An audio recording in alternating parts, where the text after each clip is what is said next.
saya Sugiwati, saya dari Tatris Biologi IAIN Kudus. Di video kali ini kita akan belajar tentang fotosintesis. Nah, kalian melihat gambar yang ada di video kali saya ini kan? Ya, ini merupakan gambar tumbuh-tumbuhan. Tumbuhan tidak bisa makan seperti manusia, karena tumbuhan tidak memiliki sistem pencernaan. Tapi tumbuhan dapat membuat makanannya sendiri dan mendapatkan energi langsung dari lingkungan sekitarnya. Sehingga tumbuhan disebut dengan organisme autotrof. Lalu, bagaimana cara tumbuhan membuat makanannya sendiri? Yaitu dengan proses fotosintesis. Nah, ada yang tahu nggak sih fotosintesis itu apa? Fotosintesis berasal dari kata fotos yang artinya cahaya dan sintesis yang artinya menyusun atau membuat. Jadi, fotosintesis adalah proses sintesis karbohidrat yang berasal dari bahan-bahan anorganik yaitu karbon dioksida dan air pada tumbuhan berpigmen dengan bantuan energi cahaya matahari. Lalu, bahan-bahan apa saja yang dibutuhkan dalam proses fotosintesis?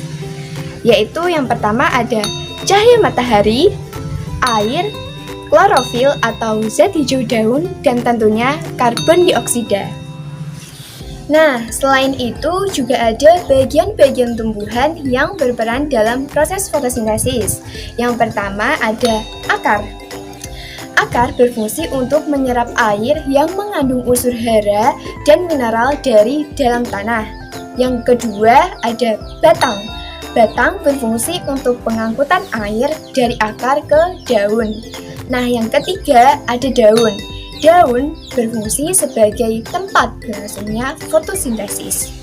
Nah, yang perlu kalian ketahui bahwa di dalam daun terdapat sel daun yang mengandung kloroplas yang di dalamnya terdapat klorofil yang berperan penting bagi proses fotosintesis. Kemudian ada juga grana atau granum yang tersusun dari tilakoid. Nah, lalu bagaimana sih proses fotosintesis itu berlangsung? Yuk, kita simak saja video berikut ini.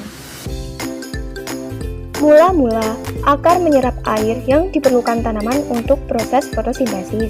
Kemudian air dialirkan menuju daun melalui pembuluh angkut yaitu xilem yang ada pada batang. Pada daun terdapat zat hijau daun atau klorofil yang berguna untuk menyerap cahaya matahari. Sementara itu, udara yang mengandung karbon dioksida masuk ke dalam daun melalui stomata, kemudian menyebar di antara sel-sel daun.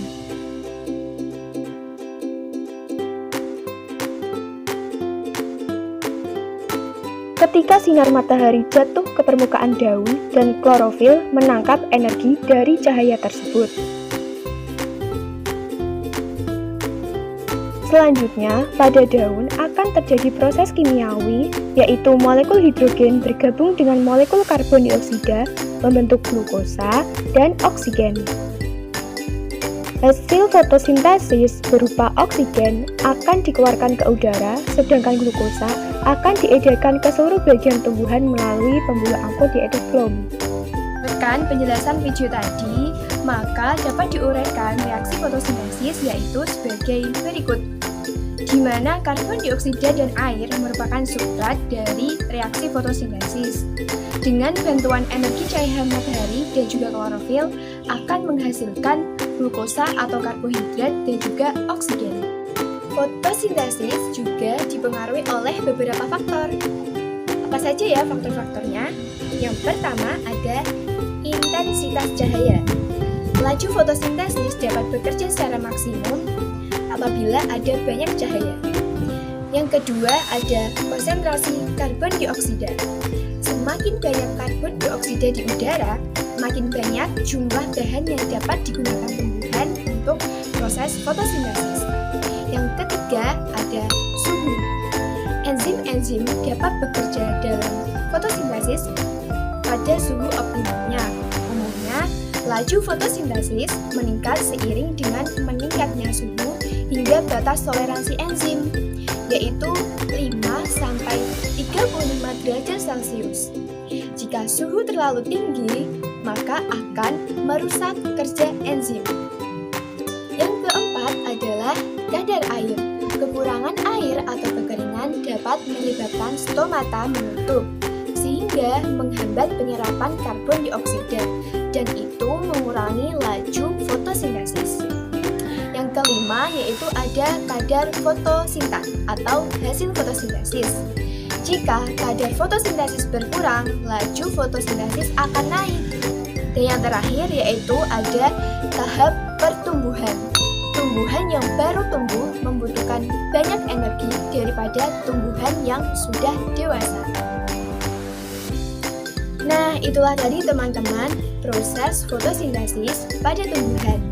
Hasil fotosintesis berupa glukosa itu akan menjadi makanan bagi tumbuhan itu sendiri. Sedangkan oksigen akan dikeluarkan ke udara. Nah, cukup sekian ya video dari saya. Semoga bermanfaat. Wassalamualaikum warahmatullahi wabarakatuh.